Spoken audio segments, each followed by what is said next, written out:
Now, I would just like to address a few issues which are commonly in the media and which are exploited by politicians one way or another to maintain the false understanding of Islam.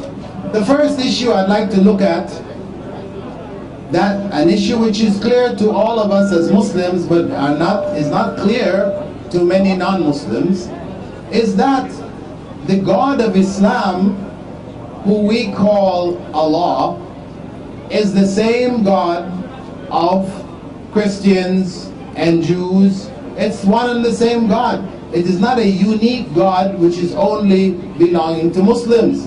Like, for example, Hindus may have their own God.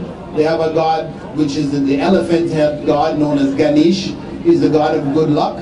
He has an elephant's head and he has a human body. That is a Hindu God. It's unique to them. But in Islam, just as you would not say that Protestants have a different God than Catholics, the God of Catholics is the same God of Protestants. Similarly, the God of Islam is the same God. Now, how one looks at that God, of course, Catholics believe that that God can have saints who can accept human prayers, whereas Protestants have rejected the saints. They don't worship Mary. Muslims, they don't worship anyone other than God alone. So there is one God, and it is the one and the same God.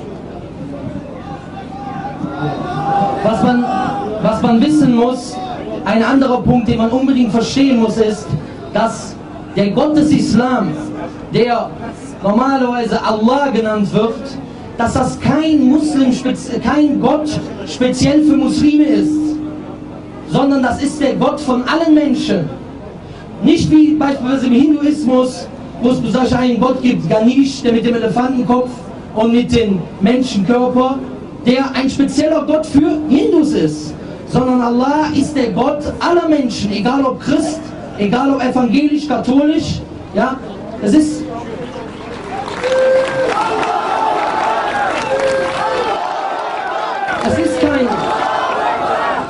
kein Unterschied, wie beispielsweise vorhanden wie im katholischen oder evangelischen Glauben, während im katholischen Glauben beispielsweise Heilige angebetet werden dürfen oder Maria angebetet wird und bei den Protestanten dies eben nicht geschieht.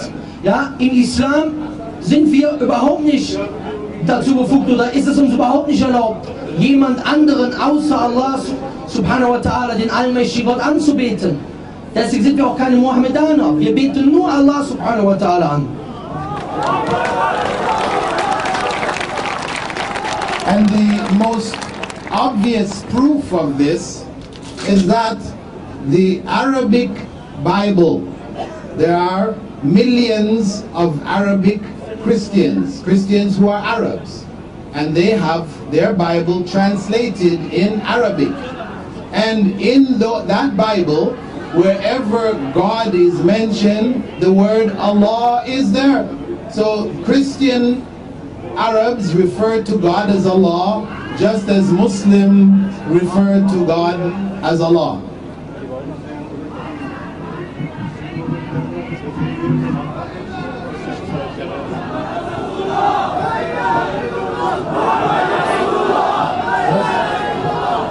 Wie gesagt, Bruder, seid leise, lasst euch nicht provozieren. Ehrlich gesagt, der Bruder hat mich gerade angesprochen und hat mich abgelenkt mit einer speziellen Sache.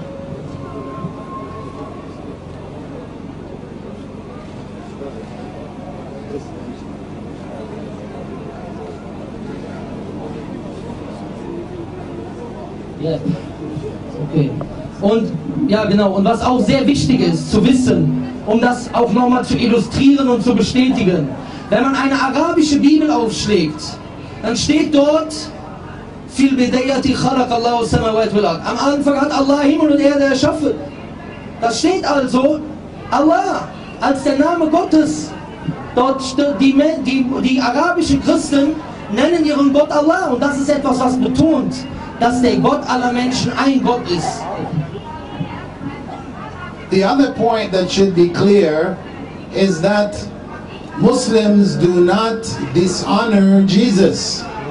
This is a common misunderstanding that Christians may hold, that Muslims dishonor Jesus, they don't believe in him, etc.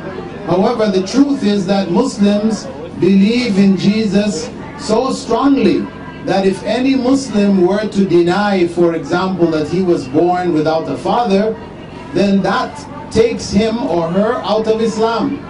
It is a principle of Islamic faith that Muslims must believe that Jesus was born without a father. Actually, Muslims are much closer to Christians than even Jews, because if we look in Jewish texts, what is their belief concerning Jesus?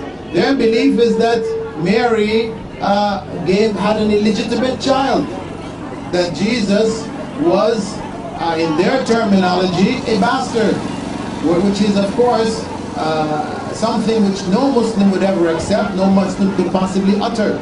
So Muslim belief concerning Jesus is so great that even in the Quran itself, the 19th chapter of the Quran is named Maryam. That's the Arabic for Mary, named after the mother of Jesus. Ein Missverständnis, was es auch oft gibt, ist, dass die Muslime Jesus, den Sohn der Maria, nicht ehren würden, nicht respektieren würden. Und das ist ein völlig falsches Verständnis. Denn im Islam ist Jesus einer der geehrtesten Propheten des allmächtigen Gottes. In Realität, wenn man vergleicht, wenn man die muslimischen Textquellen mit beispielsweise den jüdischen Texten vergleicht, dann sind die Muslime den Christen auch viel näher, als die Juden den Christen sind. Denn in den jüdischen Texten ist Jesus ein illegales Kind, ein Kind, das aus Sina, aus Unzucht entstanden ist, ein Bastard und ein Scharlatan. Aber im Islam ist Jesus einer der geehrtesten Propheten des allmächtigen Gottes. Und kein Muslim kann Muslim sein, wenn er glaubt, wenn er nicht an Jesus glaubt. Kein Muslim kann Muslim sein, wenn er nicht glaubt, dass Jesus durch Jungfrau Maria geboren wurde. Kein Muslim kann Muslim sein, wenn er nicht daran glaubt, dass Jesus mit der Erlaubnis des allmächtigen Gottes Blinde sehend gemacht hat und Leprakranke geheilt hat und Tote lebendig gemacht hat. Und um zu illustrieren, um zu zeigen, wie geehrt und wie wir Jesus lieben, es gibt sogar ein ganzes Kapitel im Koran, und zwar das 19. Kapitel, was Surah Maryam heißt. Das heißt, die Sure, das Kapitel von Maryam, die Mutter von Isa, von Jesus, Friede und Segen mit ihm.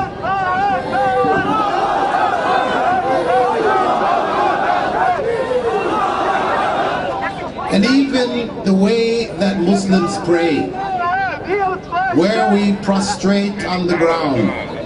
Of course, in Christian society or Christian countries today, nobody prays like that. And they only see people doing that before idols, etc. So they feel somehow that we are praying in a strange way, you know, a way which is pagan. However, if one goes to the Gospels as they exist today, you can find the same description of Jesus falling down on his face, prostrating and praying in the Garden of Gethsemane. So the way that Muslims pray today is following the way that Jesus prayed yesterday. Und auch die Art und Weise, wie Muslime beten. Die Muslime beten heute, indem sie mit ihrem Gesicht auf den Boden fallen. Von wem haben wir das? Wer hat das auch getan? Das ist die Art und Weise, wie Jesus gebetet hat. Jesus im Garten von Gethsemane, Matthäus 26, Vers 39, er ging 3 Schritte weiter und fiel mit seinem Angesicht zu Boden und betete. Zu wem betete er? Zu sich selber? Zu seiner Mutter? Zu allmächtigen Gott? betete er. Alleine. Und heutzutage, kein Christ betet mehr so, wie Jesus gebetet hat. Deswegen haben wir uns Jesus mehr zum Vorbild genommen, als diejenigen sich ihn zum Vorbild genommen haben, die sich selber Christen nennen und die anstatt denjenigen anzubeten, den Jesus angebetet hat, Jesus anbeten und die anstatt so zu beten, wie Jesus gebetet hat, so beten, wie es ihnen einige Geistliche gezeigt haben.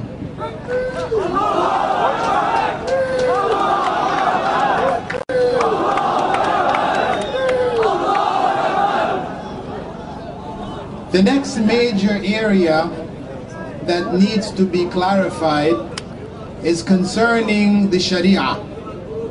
The Sharia. And what does Sharia mean? People think that Sharia just means execution or capital punishment for different groups of people. And this is what issues are raised about. Muslims want to practice Sharia. Well, we have to understand and we have to explain that Sharia is the whole of a person's life. It addresses all aspects of his or her life. And so every Muslim is attached to the Sharia. However, there are certain aspects which may not be applied. For example, capital punishment, or any of the laws which involve dealing with criminals, etc. In Germany, to talk about applying Sharia in the case of capital punishment, etc. in Germany is ludicrous. It is not the place. The Sharia itself doesn't allow Muslims to do that.